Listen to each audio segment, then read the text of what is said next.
ಭಾರತ ಸರ್ಕಾರ ಮೈ ಭಾರತ್ ಕೇಂದ್ರ ಬೆಳಗಾವಿ ಹಾಗೂ ಸರ್ಕಾರಿ ಪದವಿ ಪೂರ್ವ ಮಹಾವಿದ್ಯಾಲಯ ಖಡಕ್ನಾಥಿಗಳ ಸಹಯೋಗದಲ್ಲಿ ಇಂದು ನಿಮ್ಮ ಕಾಲೇಜಿನ ಸಹಕಾರದಲ್ಲಿ ತಾಯಿ ಒಂದು ಮರ ಎನ್ನುವಂತೆ ತಾಯಿ ಹೆಸರಿನಲ್ಲಿ ಒಂದು ಮರವನ್ನು ಅಭಿಯಾನೆಯಾಗಿ ಇಟ್ಕೊಂಡು ಇವತ್ತು ಕಾಲೇಜಿನ ಒಂದು ಸಹಯೋಗದಲ್ಲಿ ಒಂದು ಪರಿಸರವನ್ನು ಉಳಿಸೋಣ, ತಾಯಿ ಹೆಸರಿನಲ್ಲಿ ಒಂದು ಗಿಡಮರವನ್ನು ನೆಡೋಣ ಎನ್ನುವ ಒಂದು ಉದ್ದೇಶ ಇಟ್ಕೊಂಡು ಮೈ ಭಾರತ್ ಕೇಂದ್ರ ನಿಮ್ಮ ಶಾಲೆಗೊಂದು ಕಾರ್ಯಕ್ರಮವನ್ನು ಹಮ್ಮಿಕೊಂಡಿದೆ.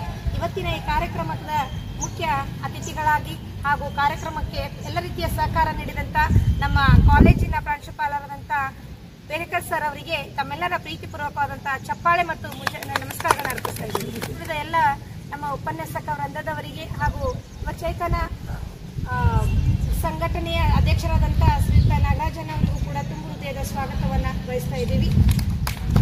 ಈಗ ಪ್ರತಿಯೊಬ್ಬರು ಗಿಡ ಮರವನ್ನು ನಾವು ಇದಕ್ಕೆ ಸಹಕಾರ ನೀಡಿ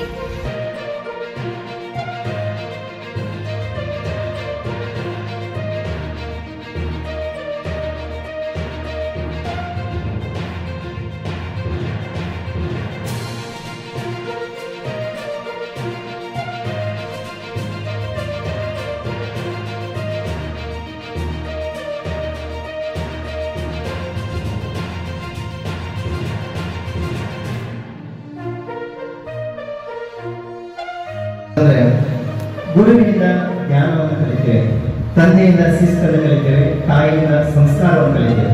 ಅದೇ ರೀತಿಯಾಗಿ ಉಳಿದಂತ ಈ ನಿಸರ್ಗದಿಂದ ನಾವು ಕಲಿತೇವೆ ಅಂತ ಹೇಳುತ್ತಾರೆ. ಈ ಮರದ ಒಂದು ಮಹತ್ವ ನಿಮಗೆಲ್ಲ ಗೊತ್ತಿರ್ಬೋದು. ನಾನು ಆಕ್ಚುಲಿ ಒಂದು 10-15 ವರ್ಷ ಬೆಂಗಳೂರಲ್ಲಿದ್ದಾಗ ಸುಮಾರು ಮರಗಳು ಈಗ ಹೋದಾಗ ಆ ಮರಗಳೇ ಇಲ್ಲ ಅಲ್ಲಿ. ಯಾಕಂತಂದ್ರೆ ಈ ಜಗತ್ತನ್ನು ಬೆಳೀತಾ ಹೋಗ್ತಾರೆ ಯಾಕಂತಂದ್ರೆ ಈ ಕಟ್ಟಡಗಳಾಗಿರ್ಬೋದು, ಮೆಟ್ರೋ ಆಗಿರ್ಬೋದು, ಅದರ ಪರಿಣಾಮ ಕೋವಿಡ್ ಏನಾಗ್ತದೆ ನಿಮಗೂ ಕೂಡ ಗೊತ್ತು.